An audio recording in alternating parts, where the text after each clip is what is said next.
மார்க்கெட்லயே கம்மி சேதாரத்துல இன்னும் 1% தள்ளுபடி கொடுப்போம். ஓகே, வைர நகை கேரட்டுக்கு 5000 தள்ளுபடி கொடுப்போம். தள்ளுபடி திருவிழா. Periyar Maniammai Institute of Science and Technology, Tanjavur. PIARC ranked number 17 in India by IIRF. நக்கிர நேயர்களுக்கு வணக்கம். இன்று நம்முடன் கருத்துக்களை பகிர்ந்து கொள்ள இணைந்திருக்கிறார் தமிழ்நாடு முற்போக்கு எழுத்தாளர்கள் மற்றும் கலைஞர்கள் சங்கத்தின் கடலூர் மாவட்ட பொறுப்பாளர் பால்கி அவர்கள். வணக்கம் சார். வணக்கம். நக்கீரன் ஆசிரியர் குழு மற்றும் வாசகர்களுக்கு பால்கியின் அன்பு வணக்கங்கள். பஹல்காம் தாக்குதலுக்கு பதிலடி கொடுத்தது இந்தியா, ஆபரேஷன் சிந்தூர்னு. இதுக்கப்புறம் தொடர்ந்து அங்கே பதட்டம் நிலவிக்கிட்டே இருக்கு.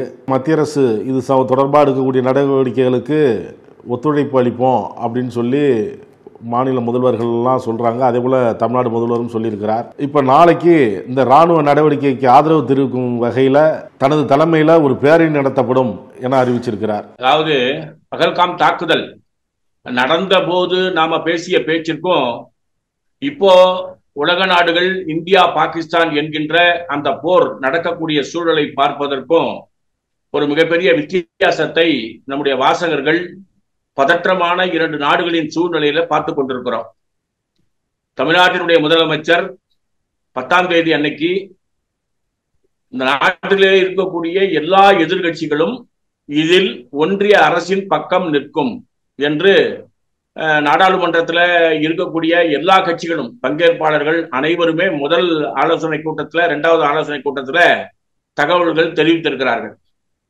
நம்ம என்ன யோசிக்க வேண்டியிருக்குன்னு சொன்னா, இரண்டு பகுதிகளிலும் இப்படிப்பட்ட பிரச்சனைகள் நடக்கின்ற போது தேவையற்ற வதந்திகள் இரண்டு பக்கத்திலேயே இருக்கக்கூடிய பாதிப்பை அதிகப்படுத்தும். அப்போ ஒன்றிய அரசு அப்படிப்பட்ட பாதிப்புகள் வதந்திகள் மூலமாக உருவாகக்கூடாது என்பதை அக்கறையோடு பார்க்க வேண்டும் என்று அனைத்து கட்சி கூட்டத்திலையும் வலியுறுத்தப்பட்டது. இன்னும் சொல்ல போனால் நம்முடைய ராகுல் காந்தி அவர்கள் 2 சபையினுடைய ஒரு இணைந்த கூட்டத்தை இந்தியாவினுடைய மிகப்பெரிய பிரச்சனைக்காக நாம் கூட்ட வேண்டிய தேவை இருக்கிறது. அதை ஒன்றிய அரசு முயற்சி செய்து விரைவுபடுத்தி அதன் மூலமாக ஒரு மிகப்பெரிய பாதிப்புகளை தடுப்பதற்கு முயற்சிக்க வேண்டும் என்று வேண்டுகோள் கொடுத்திருக்காங்க. தமிழகத்துல 10ஆம் தேதி நடக்கக்கூடிய அந்த பிரச்சனை கூட எல்லா மாநிலங்களும் ஒத்திகையை சிறப்பாக நடத்தி முடித்து மிகப்பெரிய அளவிற்கு தீவிரவாதிகளுடைய தாக்குதலை இந்தியா வெற்றிகரமாக முடித்திருக்கக்கூடிய சூழலில் மீண்டும் அது ஆப்போசிட் சைட்ல இருக்கக்கூடிய தீவிரவாதிகளுக்கு ஒரு தீனியாக போய்விடக் கூடாது, இன்னமும் ஜாக்கிரதையோட இந்த பிரச்சனையை நாம் அணுக வேண்டும் என்ற அந்த அணுகுமுறையும் வலியுறுத்தப்பட்டுள்ளது. அந்த அடிப்படையில இந்தியா பாகிஸ்தான் போர் வராம 2 பகுதியிலையும் இருக்கக்கூடிய அந்த அரசியல் ஆட்சியாளர்களோடு பேசுவதற்கு ஐநா சபையினுடைய காரியதரிசிகள் இந்த 2 நாட்டிலையும் மூலதனம் போட்டிருக்கக்கூடிய எல்லா நாட்டை சேர்ந்தவர்களும் முயற்சி எடுக்கிறாங்க. நம்மை பொறுத்தவரை நம்ம அதை எப்படி பார்க்கணும்னு சொன்னா, பார்டர்ல இருக்கக்கூடிய காஷ்மீர், ராஜஸ்தான், பஞ்சாப் அந்த பகுதிகள் நாம் ஏதோ சிக்கி கொண்டோமோ என்ற உணர்வு வராமல் அவர்களுக்கு ஒரு அச்சத்தை போக்கக்கூடிய வகையில் இந்திய அரசு செய்ய வேண்டும். எல்லா மாநில அரசுகளும் இந்திய அரசுக்கு அதுல உறுதுணையாக இருக்கும் என்றுதான் வலியுறுத்தப்பட்டுள்ளது.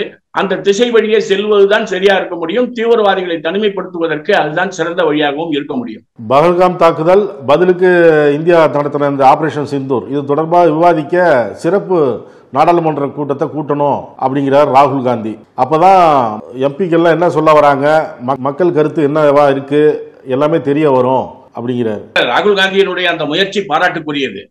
ஒன்றிய அமைச்சரவைக்கு முன்னாலேயே மோடியை சிறப்பாக சந்தித்து ராகுல் காந்தி சில ஆலோசனைகள் சொல்லியிருக்காரு.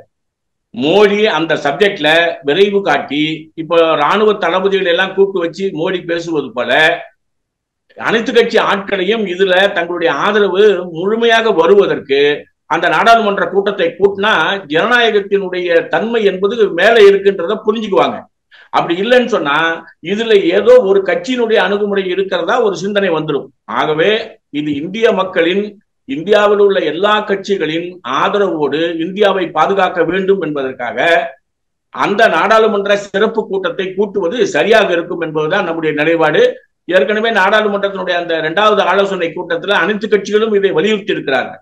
அனைத்து கட்சி கூட்டத்தில் பங்கேற்ற காங்கிரஸ் தலைவர் கார்கே என்ன சொல்றாருன்னா, இது சம்பந்தமா கூட்டத்தில் எல்லாரும் சொன்னாங்க, அதை நாங்கள் கேட்டுக்கிட்டோம், சில விஷயங்கள் சொல்ல முடியாது, இது ராணுவம் சம்பந்தப்பட்டது, ரகசியம் அப்படின்னு சொன்னதுனால சரி அப்படின்னு சொல்லி நாங்களும் ஒத்துக்கிட்டோம். ஆனால் இதுக்கு முந்தைய நடந்த கூட்டத்திலையும் பிரதமர் பங்கேற்கல, இந்த கூட்டத்திலையும் பிரதமர் பங்கேற்கல. இதை நான் சொல்லி பெரிய விஷயமாக்க விரும்பல, பங்கேற்றிருக்கலாம் அவரு அப்படிங்கிறார். வெளிநாடுகளில் இருக்கக்கூடிய ஒரு போர் பதட்டமான சூழ்நிலை, அதே மாதிரி இந்த அமெரிக்கா மீதான தாக்குதல், அந்த ஹெலிகாப்டர் தாக்குதல், அதெல்லாம் பார்க்கும்போது பாத்தீங்கன்னா அந்த நாட்டில் இம்மிடியட்டா அனைவரையும் கூப்பிட்டு வச்சு பேசுறாங்க. இங்க பிரதமர் அதற்கான ஆலோசனையை அனைத்து கட்சியிடம் உடனடியாக பெற்றிருக்க வேண்டும். இந்த நாட்டினுடைய மரபு அதுதான். இதுவரைக்கும் இருந்த பிரதம மந்திரிகள் அந்த வேலையை தான் செய்திருக்காங்க. ஆனா 2015க்கு பின்னால பார்டர்ல இருக்கக்கூடிய சப்ஜெக்ட் சம்பந்தமான அரசியல் ஆலோசனையை எதிர்கட்சிகளிடம் பேசுகின்ற பழக்கம் என்பதோ அல்லது ஆர்மியினுடைய சீஃபோட பேசுறது என்பதோ நேரம் ஒதுக்காமலே போய் கொண்டிருப்பது சாதாரண நேரத்துக்கு பொருந்தும். ஆனா போர் நடக்கும் போது என்ன செய்யணும்னா, முப்படை தளபதிகளை பிரதமர் சந்திக்கிறார். முப்படை தளபதிகளை சந்தித்த அடுத்த நிமிடமே அவர் என்ன செய்யணும்னா, எதிர்கட்சி தலைவர் அனைத்து கட்சி தலைவர்களோட அந்த விஷயத்தை பேசினாங்கன்னு சொன்னா அவங்க கிட்ட ஒரு தேதியை வாங்கி அதுல நாடாளுமன்றத்தினுடைய கூட்டத்துல பேசும்போது இன்னமும் இந்தியாவினுடைய செயல்பாட்டை பாராட்டுவதற்கோ அல்லது எங்கேயாவது பலகீனங்கள் இருந்தால் அதை களைவதற்கோ அந்த கூட்டம் என்பது பயன்படும். பல ரகசியங்களை வெளியே சொல்ல முடியலனாலும் குறைஞ்சபட்சம் என்ன நடவடிக்கை எடுக்கிறாங்க என்பதை சொல்லுவதற்காகவாவது அனைத்து அரசியல் கட்சிகளுடைய கூட்டத்தை பிரதமர் கூட்ட வேண்டும். அது கூட்டாமல் இருப்பதும், நடந்த 2 கூட்டத்திலையும் அவர் பங்கேற்காமல் இருப்பதும் ஜனநாயகத்துக்கு ஒரு சிறிய கருப்பு புள்ளிதான்.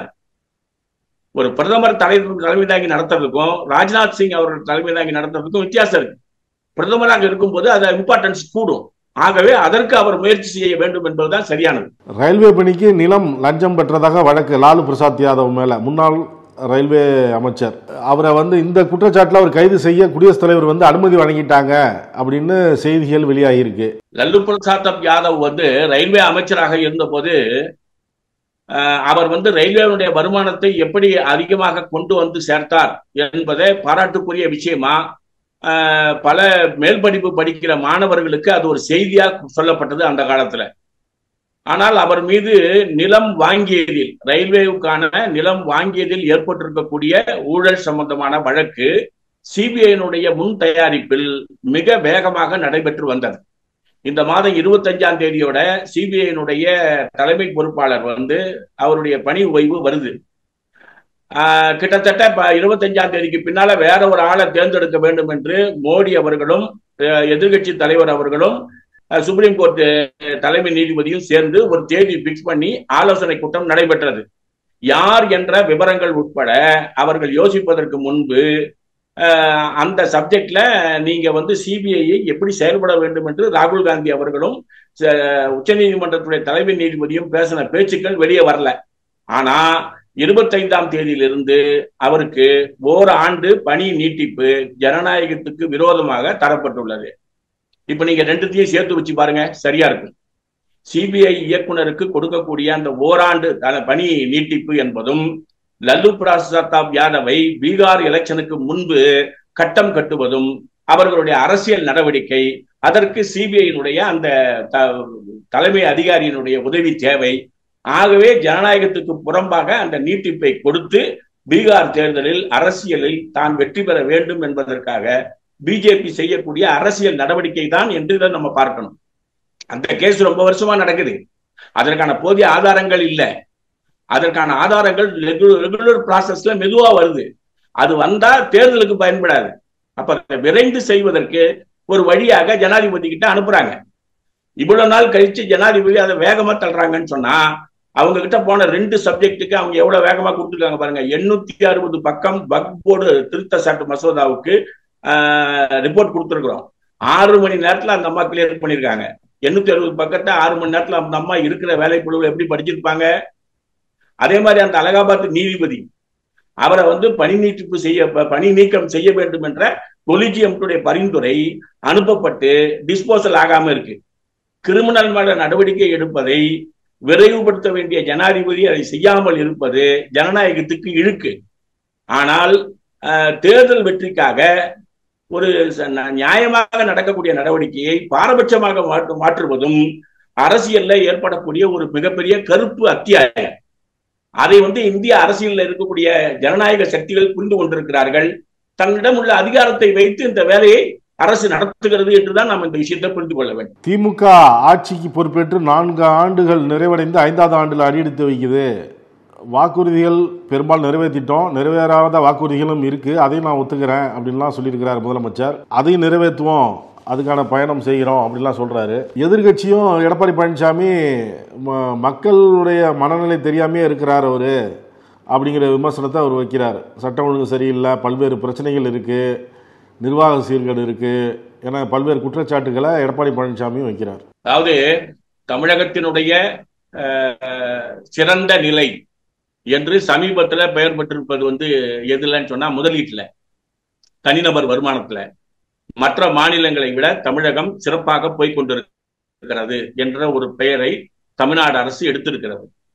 4 வருஷம் கழிச்சு 5வது வருஷத்தினுடைய துவக்கத்துல மாவட்ட செயலாளர் கூட்டத்துல அவர் தெளிவா சொல்லியிருக்கிறது என்னன்னா, 2026 தேர்தலில் 200க்கும் அதிகமாக ஒரு நிருபர் கேட்கிறாரு, 200க்கு அதிகமாக எவ்வளவுன்னாரு, 234.